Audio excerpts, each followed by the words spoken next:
Lucas capítulo 4. O Espírito do Senhor está sobre mim, pois que me ungiu para evangelizar os pobres. Enviou-me a curar os contritos de coração, a proclamar liberdade aos cativos e restauração da vista aos cegos, a pôr em liberdade os oprimidos, a anunciar o ano aceitável do Senhor. Meus irmãos, o tema do nosso sermão hoje, a missão de Cristo e a sua missão. Você já viu aquela pessoa, ou melhor, certamente você conheceu uma pessoa que vivia uma vida escura, nefasta, pecaminosa, escrava do mal, escrava do pecado. E essa pessoa conheceu a Jesus e a vida dela mudou do dia para a noite. Aquela pessoa teve uma transformação moral que quem olhava falava assim, nossa, todo mundo conhece uma pessoa assim, que mudança. E aquela pessoa começa a pregar o evangelho, começa a falar de Jesus para todo mundo, com aquela empolgação. Você vê que aquela conversão foi real, foi verdadeira, foi sincera, foi genuína. E na Bíblia tem uma história dessa, um relato maravilhoso. Entre as muitas histórias que tem essa característica, enquanto eu estudava o sermão, eu lembrei do endemoniado gadareno. Aquele endemoniado que morava em Decápolis, uma cidade gentílica, pagã. Jesus então atravessa o mar, chega naquela cidade, aquele endemoniado vivia entre os sepulcros, ninguém podia detê-lo, diz o texto. Era uma legião de demônios que o escravizava. Ele andava nu que nem louco, endemoniado, escravizado, não só pelo pecado, mas escravizado por Satanás. Jesus vai até aquela região, liberta aquele endemoniado, salva aquele endemoniado, transforma aquele endemoniado. E no final, o endemoniado fala assim, Jesus, eu quero ir com você. Porque Jesus Cristo tinha uma missão. Ele foi lá só libertar esse homem. Quando Jesus Cristo está indo embora, o endemoniado fala, não, vai me deixar aqui não, eu quero ir junto. Jesus Cristo, diz o texto, não permitiu, mas ordenou-lhe, vai para a tua casa, para os teus, anuncia-lhes tudo o que o Senhor te fez e como deve ter compaixão de ti. Então, ele foi e começou a proclamar em Decápolis tudo o que Jesus lhe fizera e todos se admiravam. A missão de Cristo alcançou aquele endemoniado, o salvou, e a missão de Cristo se tornou a missão do endemoniado. A missão de Cristo transformou o endemoniado em missionário. Meu irmão, Jesus Cristo transforma gente quebrada, gente escravizada, gente má em missionário. E Deus fez isso com esse homem. E quanto a você que está aqui hoje, você que é crente, você que está em Jesus Cristo, depois que o Evangelho chegou na sua vida e te libertou, você se tornou um missionário? E eu não estou falando de missionário de você ir estudar missões, ou de você ir para algum lugar, ou você viajar. Jesus Cristo falou assim para o endemoniado, anuncia-lhes tudo o que o Senhor te fez e como teve compaixão de ti. Aquele endemoniado, ele não tinha nem lido as Escrituras, ele nem conhecia o Antigo Testamento, porque ele não era um judeu. Ele não fez curso de missões, nada. Ele só começou a anunciar o que Cristo Jesus fez por ele. Você tem anunciado o que Jesus Cristo fez por você? O tema do nosso sermão, a missão de Cristo e a sua missão, é porque a missão de Cristo é a missão da igreja, é a mesma missão. Para que a gente entenda esse texto, é necessário voltarmos em Isaías. O texto que a gente acabou de ler, O Espírito do Senhor está sobre mim, pelo que me ungiu para evangelizar os pobres, enviou-me para proclamar libertação aos cativos e restauração da vista aos cegos, para pôr em liberdade os oprimidos e apregoar o ano aceitável do Senhor. Quem foi que leu isso? Jesus Cristo. Como era de costume, Jesus Cristo chega na sinagoga aos sábados. Ele já tinha vindo do deserto, Jesus Cristo já tinha sido ungido com o Espírito Santo. E quando ele se levanta para ler a lei na sinagoga, ele recebe o rolo do profeta Isaías. O que Jesus Cristo lê é Isaías 61, verso 1 e verso 2. O Espírito do Senhor está sobre mim. O livro do profeta Isaías, ele tem uma característica muito messiânica. O tempo todo, se você for lá em Isaías no Antigo Testamento, não mais no Novo, você vai ver que ele está o tempo todo apresentando textos messiânicos. Havia uma promessa. A promessa de que o Messias viria, libertaria Israel, salvaria o seu povo. Então Jesus, o homem que vem de Nazaré, que era só um carpinteiro, de pé, lê o profeta Isaías. Era como se ele falasse assim: esse cara sou eu. Esse cara de quem Isaías está falando aqui, sou eu. Ele lê o texto e ele diz assim, então passou, Evangelho de Lucas, olha o que o evangelista registra. Então passou Jesus a dizer-lhes: hoje se cumpriu a escritura que acabais de ouvir.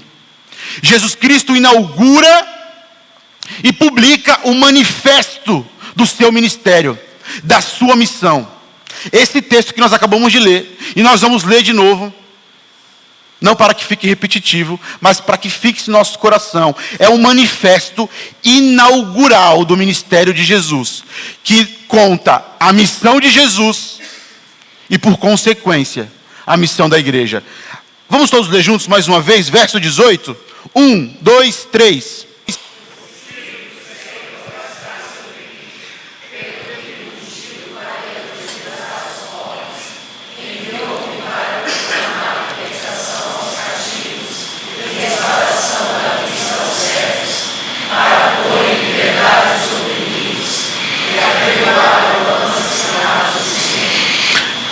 Jesus Cristo fala: se cumpriu a escritura, começou o ministério, o reino de Deus está inaugurado. Na terra, entre os homens, entre os pecadores. Então nós veremos 6 verdades a respeito deste texto. A primeira verdade é que a missão de Cristo e a missão da igreja começa em Deus. Um Deus que é missionário. O texto diz: o Espírito do Senhor está sobre mim, pelo que me ungiu. Meus irmãos, Jesus, ele não era apenas 100% Deus, ou verdadeiramente Deus. Como sendo a segunda pessoa da Trindade, para que ele cumprisse o seu ministério como o Cristo 100% Deus, ele não precisaria do auxílio do Espírito Santo, porque ele é Deus.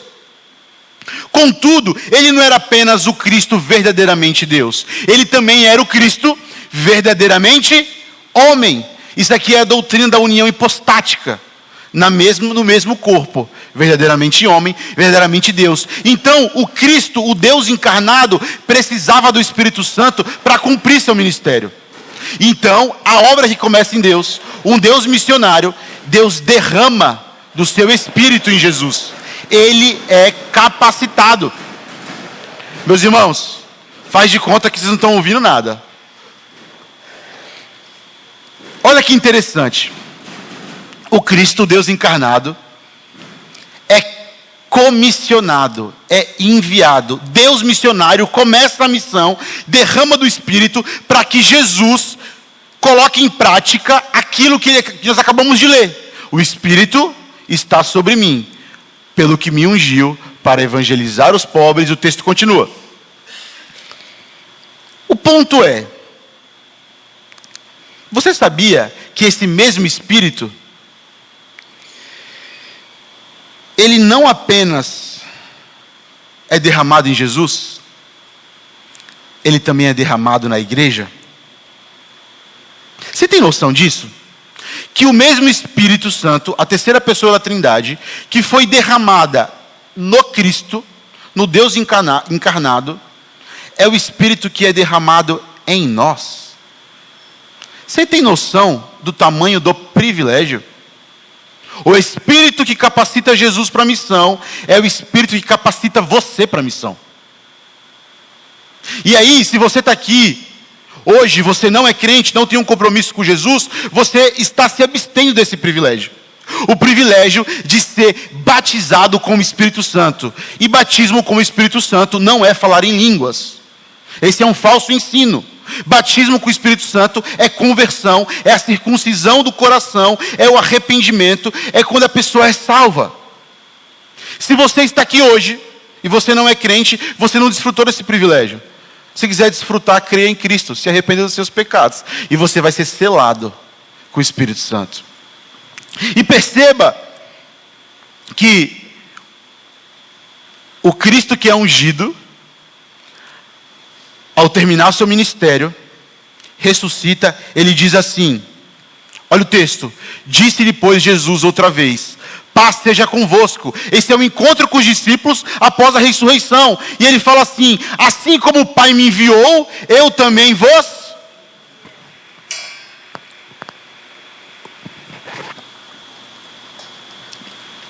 Jesus Cristo retorna ao céu, o seu ministério não acabou ainda. Quando que acaba o ministério terreno de Jesus? Quando ele derrama do seu Espírito sobre a igreja, o Atos 2. Capacitando a igreja a fazer a missão. Agora você vai olhar o livro de Atos, existe uma igreja cheia do Espírito Santo. Não vai ficar fazendo barulho. Espírito Santo não é agitador de culto. Espírito Santo transforma a gente ruim em missionário. Nós somos capacitados para a missão a partir da unção do Espírito Santo. Em segundo lugar, outra característica da missão é a missão de Cristo e a sua é anunciar a boa notícia do Evangelho. Olha o que diz o texto: pelo que ungiu para evangelizar os pobres. O para é finalidade. Jesus Cristo foi batizado, ungido pelo Espírito para uma finalidade. E meu irmão, deixa eu falar um negócio para você aqui. Jesus Cristo não foi ungido pelo Espírito Santo, não veio a este mundo para te dar um carro zero, para te dar uma casa bonita em frente à praia, e nem para fazer que a sua conta bancária seja cheia de dinheiro. Jesus Cristo não veio para isso. Jesus Cristo veio aqui, olha que diz o texto, para evangelizar os pobres. E aí essa palavra aqui na língua grega, evangelion, significa anunciar as boas novas ou proclamar uma boa notícia. Jesus Cristo vem ao mundo caído, um mundo quebrado pelo pecado. Jesus vem à terra dos viventes para trazer uma boa notícia. A boa notícia do Evangelho. Mas o texto, se você olhar lá, ele fala que Jesus Cristo veio para evangelizar os pobres. E é verdade que o Evangelho de Lucas, ele dá essa ênfase nos pobres. E é verdade que os pobres precisam ser assistidos pela igreja. Mas o significado aqui é muito maior. Esse significado aqui é um significado muito mais profundo. Quem são esses pobres? São os pobres, são aqueles que o Sermão do Monte chama de pobres de espírito. São aqueles que reconhecem que são falidos espiritualmente, que são pecadores, que não têm boas obras e que espiritualmente, moralmente, eles estão falidos. Aqueles que reconhecem que não têm esperança em si mesmo. Existem pessoas que têm muito dinheiro, mas são espiritualmente pobres. Existe gente que não tem dinheiro nenhum, mas foi alcançado pela graça. Então, quem Jesus Cristo veio evangelizar? Para quem ele veio trazer uma boa notícia? Ele veio trazer uma boa notícia para aqueles que reconhecem que não tem esperança em si mesmo. Meu irmão, deixa eu falar um negócio para você hoje. Se você está aqui hoje e você não tem um compromisso com Jesus, existe uma boa notícia para você.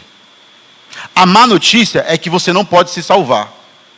É que sem Jesus você está perdido. Mas a boa notícia que Jesus Cristo veio trazer, é que há esperança para aqueles que reconhecem que não podem se salvar. Para você que é crente, para você que já tem um compromisso com Jesus, lembre-se que a missão de Jesus é a sua. A boa notícia do Evangelho chegou na sua vida. Agora, você precisa anunciar essa boa notícia. Posso te fazer uma pergunta? Você que é crente que está aqui. Há quanto tempo você não é o veículo dessa boa notícia? Se você foi alcançado pelo Espírito Santo, pelo Evangelho da Graça, e você não anuncia as boas novas, você deve questionar se de fato você foi alcançado. Se você vive num mundo caído, e certamente a sua vizinhança tem um monte de gente escrava do diabo, do mundo e do pecado. No seu trabalho tem um monte de gente escrava do diabo, do mundo e do pecado. Na sua escola tem um monte de gente escrava do diabo, do mundo e do pecado. A pergunta é: você é o veículo da boa notícia? É muito estranho que a missão de Cristo tenha te alcançado e não tenha se tornado a sua missão. É muito estranho. E aí,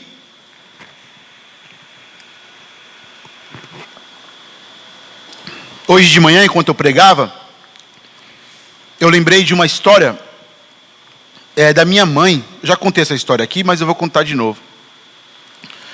Minha mãe era muito depressiva, escrava de uma depressão, e eu tenho uma visão muito forte na minha memória. Eu era bem criança, eu lembro da minha mãe no chão, chorando e gritando. Não sei se meu irmão lembra disso, meu irmão está aqui hoje. Para quem não conhece, meu irmão está aí, vou apresentar para vocês. É uma alegria ter meu irmão aqui comigo hoje. E aquela memória, gente, ela nunca saiu da minha mente. E eu lembro que estava orando com a minha mãe, a Adriana Prado, os mais antigos vão conhecer. Foi quem evangelizou minha mãe, discipulou minha mãe, e o reverendo Shulang. E eu lembro que eles oravam pela minha mãe gritava e chorava e falava que queria morrer. Minha mãe se converte, o evangelho alcança a minha casa. Pouco tempo depois, sabe do que eu lembro? De uma mulher que era depressiva e virou evangelista. Eu nunca conheci ninguém tão evangelista que nem minha mãe. Eu nunca conheci alguém que tenha levado tantas pessoas para Cristo como a minha mãe. Porque a missão de Cristo transforma depressivo em missionário. Transforma endemoniado em missionário. A missão de Cristo transforma viciado em missionário. Isso aqui não é sobre você fazer parte de uma agência missionária, de você ser um pastor, um seminarista, um presbítero, não. É sobre você falar para o mundo o que Cristo fez na sua vida. Se você que é crente, se você não tem sido um veículo da boa notícia do Evangelho, você precisa de arrependimento hoje, meu irmão. Ou talvez questionar se de fato o Espírito te ungiu. Em terceiro lugar, a missão de Cristo e a sua é proclamar a libertação aos escravizados. A palavra diz, em terceiro lugar, está certo. Enviou-me para proclamar a libertação aos cativos. Que cativos são esses? Cativos, escravos do pecado, escravos do mundo, escravos de Satanás, do medo, da mágoa, escravos de tudo que há de, todas as mazelas que são frutos da queda, frutos de um mundo que Satanás está agindo. E aí, eu quero mais uma vez direcionar uma palavra para você que está aqui hoje e não está em Cristo. Você é um escravo. Talvez você não saiba que você é um escravo, mas você é um escravo. Se você não está em Jesus, você é escravo. Você é escravo dos seus desejos, do seu coração idólatra. se é escravo de Satanás, se é escravo do mundo. Mas existe uma boa notícia para você nesta noite, meu irmão. A missão de Jesus, sabe qual é? Libertar os cativos. Jesus liberta os cativos. E se você está aqui nessa noite, aí no seu coração, você está se perguntando, como que eu faço para desfrutar dessa liberdade? Na prática, qual é o passo prático que eu tenho que fazer? Se arrependa dos seus pecados. Creia em Cristo Jesus. Firme uma aliança com aquele que veio proclamar libertação aos cativos. E aí, mais uma vez, aos crentes, pense aí no meio que você vive. Talvez na sua casa. Talvez o ambiente do seu lar seja um ambiente de escravos, de gente sem Jesus. Sabe o que você tem que fazer lá, meu irmão? Proclamar que há libertação em Cristo Jesus. Você quer a transformação do seu lar? Pregue Jesus Cristo. Você quer ver as pessoas sendo libertas? Preguem a Jesus Cristo. Nós vivemos numa sociedade pós-moderna que a igreja usa de todos os subterfúgios para ver as pessoas sendo transformadas e curadas. Mas não creem mais na pregação do Evangelho, do Cristo que salva. Em quarto lugar, a missão de Cristo e a sua é pregar restauração aos espiritualmente cegos. Vamos ler o texto? 1, 2, 3.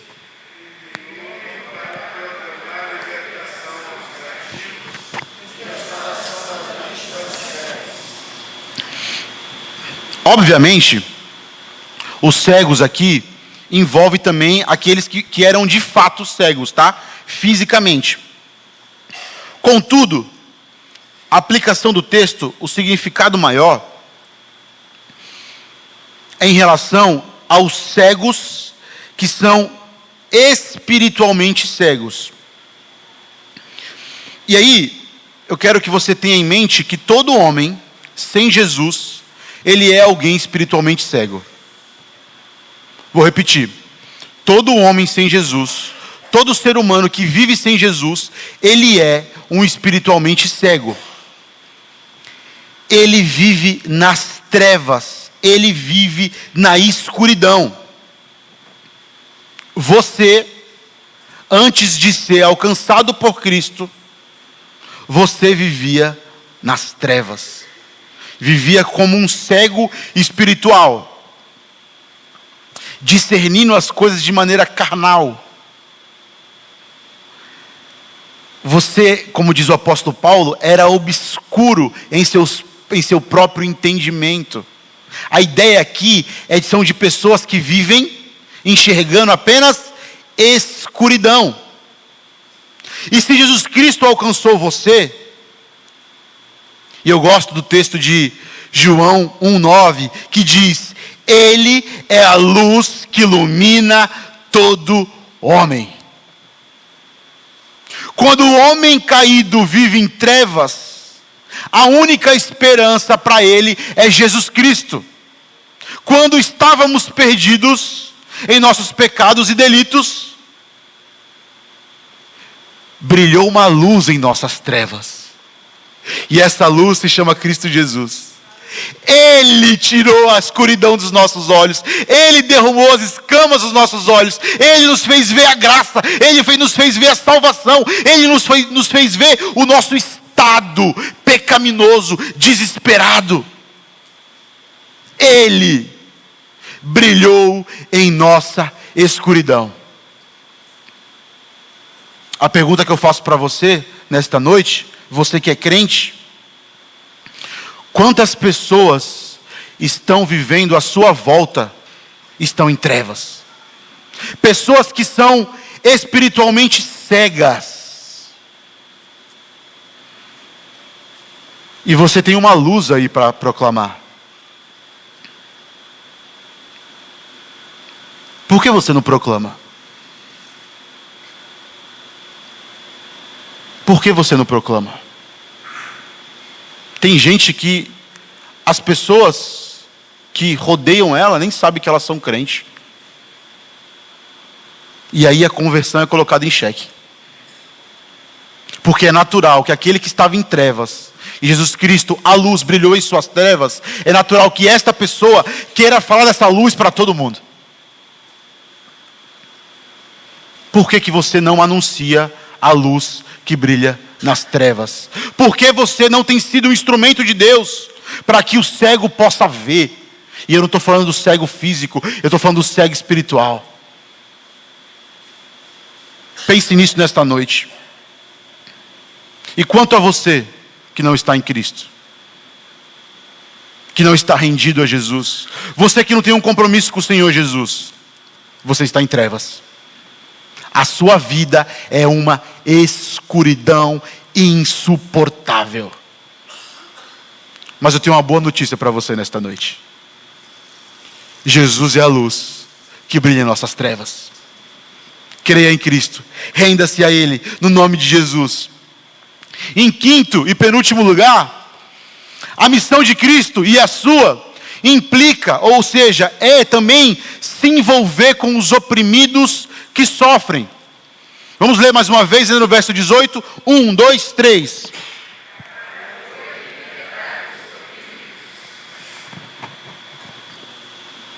Não perca o raciocínio, nós estamos expondo a missão de Cristo, que também é a missão da igreja, ok? Quando Jesus Cristo fala pôr em liberdade os oprimidos, nós temos que ter em mente que nós vivemos num mundo atingido pela queda. Então, o que nós temos nesse mundo? Opressão. Nós temos marido oprimindo esposa, temos pais oprimindo filhos, temos meninas de 11, 12 anos se prostituindo. Nós temos uma maldade escravizando as pessoas. Nós temos neste mundo caído muitas pessoas sendo oprimidas pela maldade de outras. É disso que o texto está falando. O texto está falando de pessoas que estão sofrendo por causa da opressão de um mundo caído. E aqui eu quero que você preste bem atenção nisso, porque nós precisamos entender que a missão da igreja não é uma missão social, tá? Tem gente que acha que a finalidade da igreja é fazer obra social, e não é. Perdão, meus irmãos. Guarde isso. A finalidade da igreja, a missão da igreja é uma missão profética. É a missão de anunciar as boas novas do Evangelho, ok? Nós não somos uma ONG. Contudo, a missão profética da igreja também, em alguma medida, alcança, toca as questões sociais. Por isso que você vê a igreja envolvida em questões sociais. Mas nós, diferente dos socialistas, diferente do pessoal da teologia da libertação, nós não queremos apenas matar a fome das pessoas. Porque matar a fome das pessoas, você vai mandá-las para o inferno de barriga cheia. Qual é o problema dessas ideologias? Por exemplo, a esquerda que tenta puxar Jesus Cristo para o seu arraial. Eles não tratam o homem como sendo um pecador. Eles não tratam o homem como alguém que precisa de arrependimento e salvação. Então eles focam numa missão materialista. A missão da igreja não é materialista. A missão da igreja é espiritual, que também toca as questões materiais. Dito isso, Jesus não era um ativista político. Grave isso. Quando você vê ideologias tentando trazer Jesus para si, não abrace isso. Jesus veio proclamar as boas novas do Evangelho. Ele era o Evangelho. Era a salvação. Contudo, eu quero que você saiba que Jesus se importava com os que sofrem. A missão de Jesus era também chorar com os que choram e se importar com aqueles que estão sofrendo, que estão sendo oprimidos. E eu pergunto para você, há quanto tempo você não se movimenta em busca de justiça, em busca de acabar com a maldade? Há quanto tempo? Há quanto tempo? Você não socorre alguém que está sendo abusado, alguém que está sofrendo por causa da maldade de outros, pessoas que estão na miséria por causa de um mundo injusto, por causa de governos opressores. O ensino desse ponto aqui, meus irmãos, é que a missão de Cristo e a nossa implica também em diminuir a injustiça do mundo. Olha o que diz o reverendo Hernandes Dias Lopes. É mais cômodo cultivar a espiritualidade do êxtase e do conforto. É mais fácil estar no templo, perto de pessoas coiguais, do que descer ao vale cheio de dor e opressão. Não queremos sair pelas ruas e becos.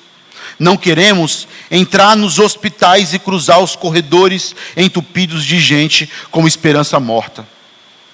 Desviamos das pessoas caídas na sarjeta. Não queremos subir os morros semeados de barracos, onde a pobreza extrema fere a nossa sensibilidade.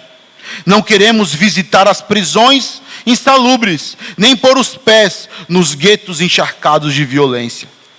Não queremos nos envolver com aqueles que vivem oprimidos pelo diabo nos bolsões da miséria. É fácil e cômodo fazer uma tenda no monte e viver uma espiritualidade escapista, fechar entre quatro paredes. Permanecer no monte é fuga, é omissão, é irresponsabilidade. E ele finaliza, atenção, a multidão aflita nos espera no vale. A missão de Cristo era se envolver com gente que está sofrendo. A missão da igreja é se envolver com gente que está sofrendo. Coloque isso no seu coração, se envolva. E aí nós chegamos no nosso sexto e último ponto. Vamos ler o verso 19, todos juntos? 1, 2, 3.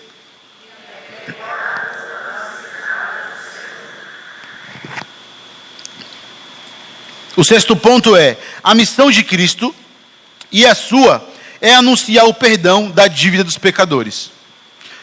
O que Jesus Cristo quis dizer?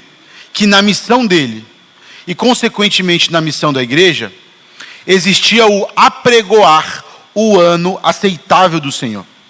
Na versão NVI, ele fala, e proclamar o ano da graça do Senhor.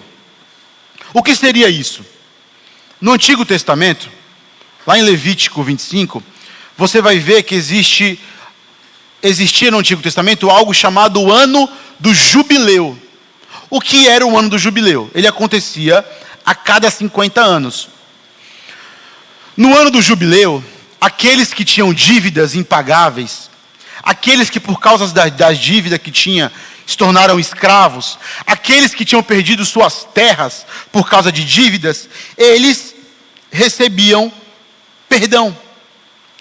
A sua dívida era totalmente perdoada. Esse era o ano da graça. O ano do jubileu no Antigo Testamento está apontando para Cristo. Veja bem, o ano do jubileu era um recomeço. A pessoa estava cheia de dívida, ou ela tinha se tornado escrava, ou ela tinha perdido as suas terras. Então, vinha o ano do jubileu. Imagina aquela pessoa endividada. Nossa, falta 20 anos ainda para o jubileu. Quando chegava o tempo do jubileu, o ano da graça, tudo era perdoado e existia um recomeço. Para quem o Antigo Testamento estava apontando? para aquele que paga as nossas dívidas impagáveis. O ano do jubileu, em resumo, era só um tipo de Cristo. Estava apontando para Cristo. Um dia viria aquele que seria o jubileu perfeito. Ele viria para pagar a nossa dívida. E o ano do jubileu, agora não de maneira literal, mas de maneira simbólica, não acabaria nunca mais. O que Jesus Cristo está falando é: eu vim para pagar a dívida que vocês não podem pagar. A dívida que vocês têm diante de Deus, causada pelo pecado, não poderia ser paga por você. Meu irmão, não existe salvação por obras.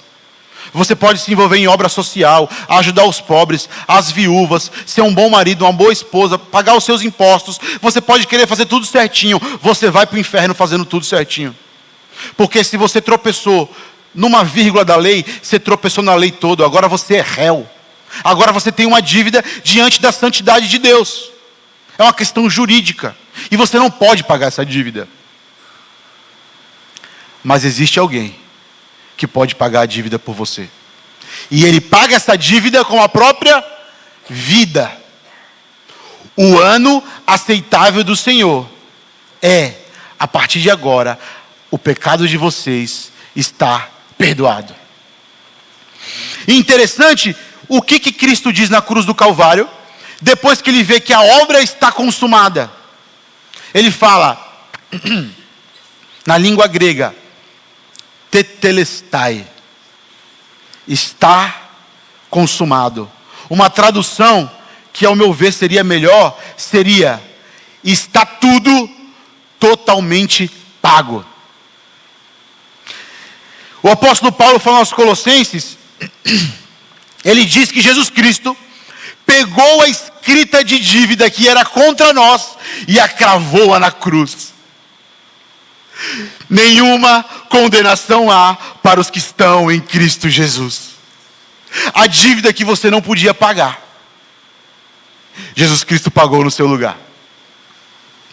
Agora que você recebeu essa graça, agora que sua dívida está eternamente paga, e ela foi paga com preço de sangue. A salvação é pela graça, para quem a recebe, mas ela custou a vida de Cristo Jesus. Agora que você foi alcançado por essa graça, agora que você está, de acordo com a justiça de Deus, inculpável, agora que você está coberto com a justiça de Cristo, a pergunta que eu te faço: você tem anunciado às pessoas essa graça? Você tem falado aos pecadores que a dívida deles pode ser paga em Cristo Jesus? A dívida que eles adquiriram com seus pecados,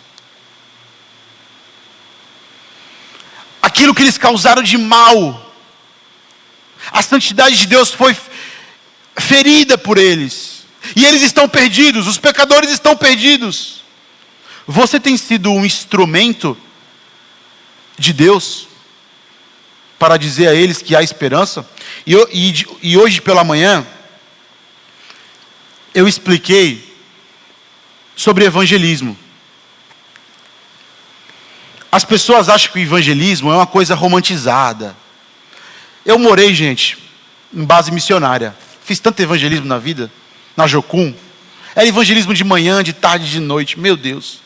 De manhã na escola, fazia teatro, ia no orfanato à noite. E aquele negócio todo eu não aguentava mais. Aí o pessoal fazia as faixas. Jesus te ama. Abraço grátis. Você é especial. Algo egocêntrico, né? Focando no homem. Nada disso é evangelismo. Na prática, meus irmãos, o que é evangelismo? Evangelismo, primeiro você dá uma má notícia. Você chega para o pecador e fala assim: ó, você está perdido. Sem Jesus, você está perdido. Você tem uma dívida que você não pode pagar. Você está a caminho do inferno. E um dia, a ira de Deus virá sobre você. Essa é a má notícia. Você começa por ela. Depois, você dá a boa notícia. Contudo, entretanto, porém, existe uma boa notícia. A dívida que você não pode pagar, existe alguém que pode pagar no seu lugar. Então, o Piper fala que o evangelismo é algo agridoce. Por que agridoce? Ele começa com uma mensagem amarga. Ele mostra para o pecador que o pecador está espiritualmente falido, que ele está perdido, que ele está a caminho do inferno e que ele está a caminho do juízo eterno. Então você leva o pecador para o buraco, ok? Ou melhor, você mostra para o pecador que ele já está no buraco, ele está perdido. Você deu a má notícia. Agora você vem com a boa notícia. Existe esperança. Então você tira o pecador do buraco. Fala para ele, Cristo Jesus é a sua esperança. A boa notícia é que você pode se render a Cristo esta noite, se arrepender dos seus pecados, e a sua dívida estará paga. Quantas pessoas te rodeiam, meu irmão, que estão perdidas, que têm uma dívida impagável, e você não se importa? Quantas pessoas passam ao seu lado, ou melhor, convivem com você, e estão a caminho da perdição eterna? Quantas pessoas? Se a sua dívida foi paga, anuncia aos pecadores que há esperança para a dívida deles. Tetelestai, está totalmente pago. O ano do jubileu, ele começa para o crente e ele não acaba nunca mais. Não são apenas os nossos pecados do passado que estão perdoados. Os nossos pecados do passado, do presente e do futuro já foram cobertos pelo sangue do Cordeiro. E você que está aqui nesta noite, eu tenho uma última palavra para você. Você que não é crente no Senhor Jesus, você que não tem um compromisso com o Senhor Jesus, a ira de Deus está vindo na sua direção. Ela vai chegar. E quando a ira de Deus te encontrar, você desejará nunca ter nascido. Porém, contudo, o ano do jubileu, simbolicamente, pode ser inaugurado na sua vida. Basta você se render e crer em Cristo Jesus, que a sua dívida será paga. Eu quero entrar na nossa conclusão, chamando você para entender que a missão de Cristo é a sua missão. Que a missão da igreja não é a missão da igreja prédio. Não é a missão da igreja CNPJ. Não é a missão do pastor. Não é a missão dos presbíteros, dos diáconos, dos seminaristas. É a missão do crente. E por vezes, nós somos que nem aquele povo de Ageu. A gente vive uma vida materialista, preocupado só com os nossos interesses. Abandonamos a obra de Deus, abandonamos a missão de Deus, e nós ficamos buscando a Deus e orando a Deus para que Deus fique nos abençoando o tempo todo. Abençoa meu filho, abençoa minha esposa. Ore para Deus abençoar seu filho, sua família, sua casa. Peça para que Deus faça isso. Mas cuidado para não tratar Deus como o Papai Noel, que só fica te dando bênção material. E você não se importa com a missão. Isso não é cristianismo. Nós precisamos abraçar a missão de Cristo Jesus, porque ela é a nossa missão. Aqueles que foram alcançados pela obra salvadora não foram apenas resgatados, mas também foram... Eu fui enviado, você foi? E meus irmãos, é um privilégio Você saber de onde Deus te tirou. Lembrar do buraco que Deus te tirou sem esperança. Daquela vida escura. Para te transformar no pregador do Evangelho. Nessa noite, queria que você orasse, você que é crente. Para que Deus faça essa obra arder no seu coração. E não adianta falarmos de missões sem usar o que Deus fez por nós como combustível. As pessoas não se interessam em missão. As pessoas não se interessam na missão de Cristo, em missões e evangelismo, por uma razão óbvia. Porque elas perderam de vista o que Deus fez por elas na cruz do Calvário. Quando nós voltamos os nossos olhos para o que Deus fez por nós em Cristo, então a missão arde no coração. Quando você lembra daquela vida que Deus te tirou, como aquele endemoniado de Decápolis, você se levanta. Jesus Cristo falou para ele: anuncia a todos que Cristo Jesus teve compaixão de ti. Você pode anunciar a todos que Jesus Cristo pagou a sua dívida e teve compaixão de ti. No fundo, você não é um evangelista porque você perdeu de vista o que Cristo fez por você. Hoje é noite de nós nos voltarmos ao Senhor. Pai, obrigado pela tua palavra.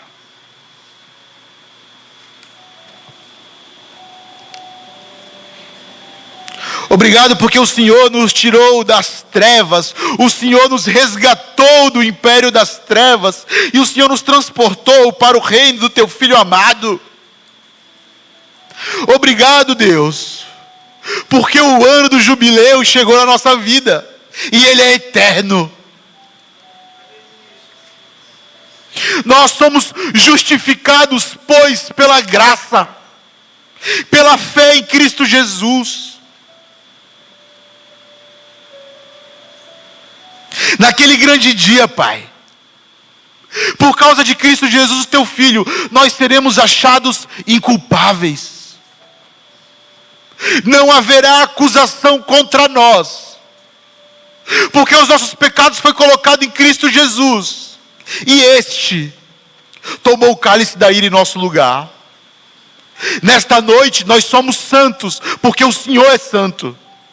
Nós somos inculpáveis, não por causa de nós, mas porque o Senhor nos justificou em Cristo. Obrigado a Deus por isso. Mas nos perdoa. Nos perdoa por sermos uma igreja que vive uma vida hedonista, materialista. A gente se levanta e se deita como os ímpios. A gente só pensa em dinheiro, em pagar as contas, em preparar a aposentadoria. Ah, Deus nos perdoa.